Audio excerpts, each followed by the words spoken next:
Heidi High, gorgeous and great people. We're simply good people trying to do awesome things.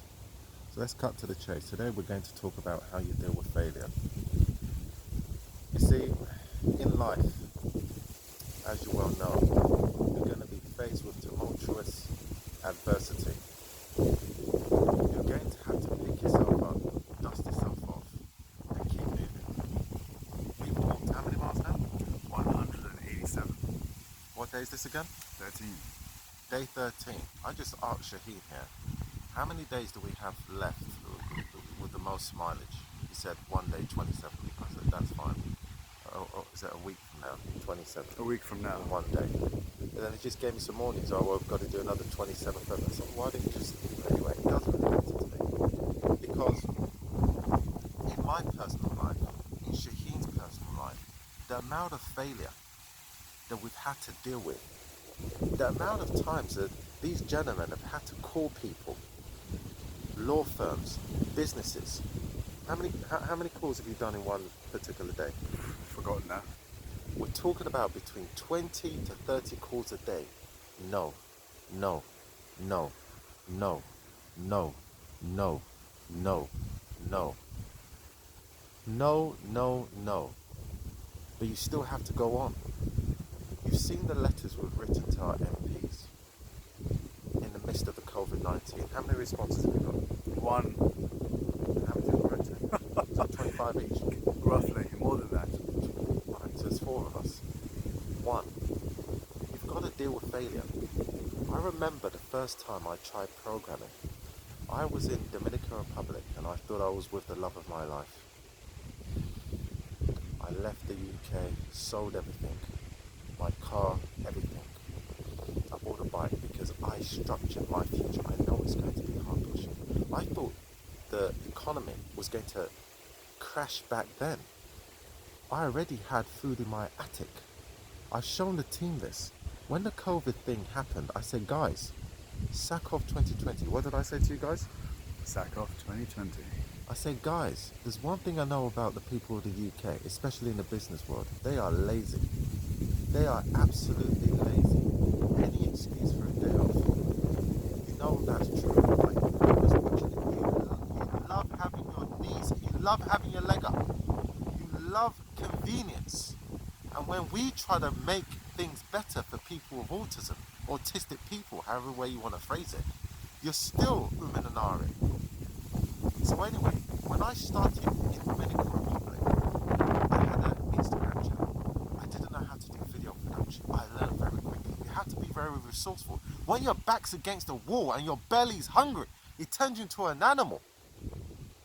I know some of you don't like it because you can't relate. You can't relate.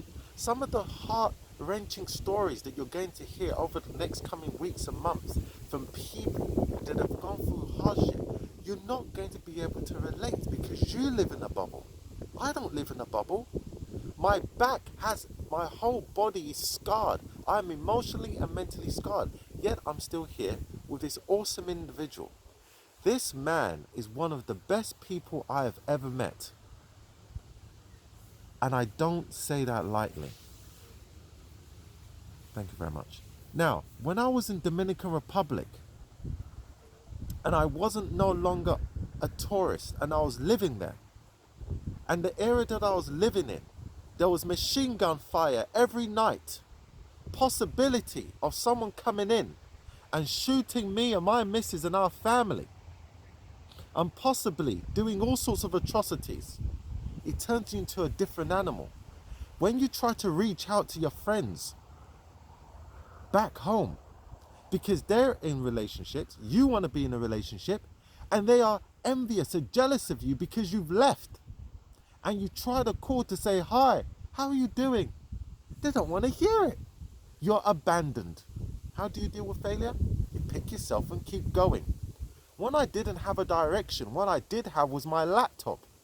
Even back then, I was putting in 16, 18-hour days in a hot country, still working out. I tried to do business in Dominican Republic. I met up with politicians and mayors of different provinces of that place. They had a completely different idea and culture to me. They were more interested in prostitution, money laundering, and selling drugs. I wasn't interested in that. I was putting in work. How do you deal with failure? You carry on and keep going. When I was down to my last penny, I had to break off the relationship to my missus. Why? Because I didn't have anything to offer. Me as the man that I am, living life. I used to go on 6 holidays a year. Living the life of Riley. Buying the most expensive perfumes. Living the life. Oh my God, I was heartbroken.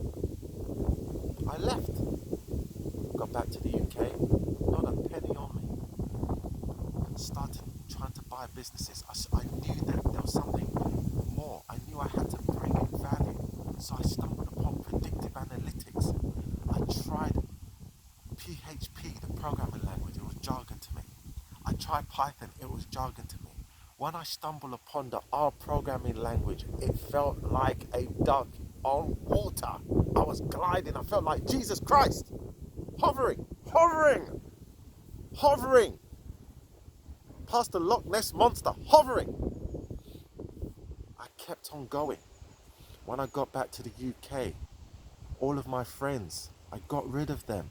Girlfriends. I was a 6-week woman a day, a 6-woman week man.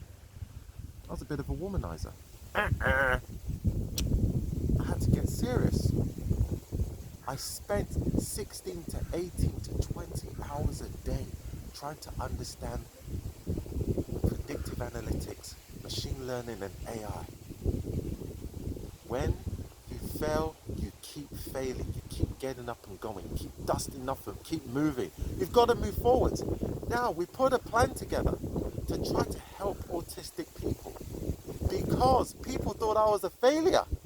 I might have been the fun guy. I told Shaheen here I had 2 mobile phones, 24/7. Every day, every hour of the day, my phone would be ringing with people wanting to talk to me. The party guy, the life of the party. But when I discovered that by the time I hit retirement age, I'll be a pauper, I said, God damn. And when I spoke to people about this, you can tell if someone understands something by the expression of their face. You can tell. If I said there's a volcano erupting right now, and we're 2 miles away from the volcano, and this person shows no reaction on his face, this individual does not know they're in clear and present danger. When I was telling people back in 2008 that the economy was going to tank and people are going to be running out buying toilet roll, and I know how people are when you're trying to get a Black Friday deal. I know how people are when they see their celebrities. They lose their mind. They have a conniption. They get aroused. They run around. Oh. Imagine if you haven't got any food on the table. You're going to really see how it is to be an animal. I've been telling the team for many years, people are animals in fancy frocks. Let's not pretend. How do you deal with failure? You get up, you dust yourself off, and you keep going. Thank you very much.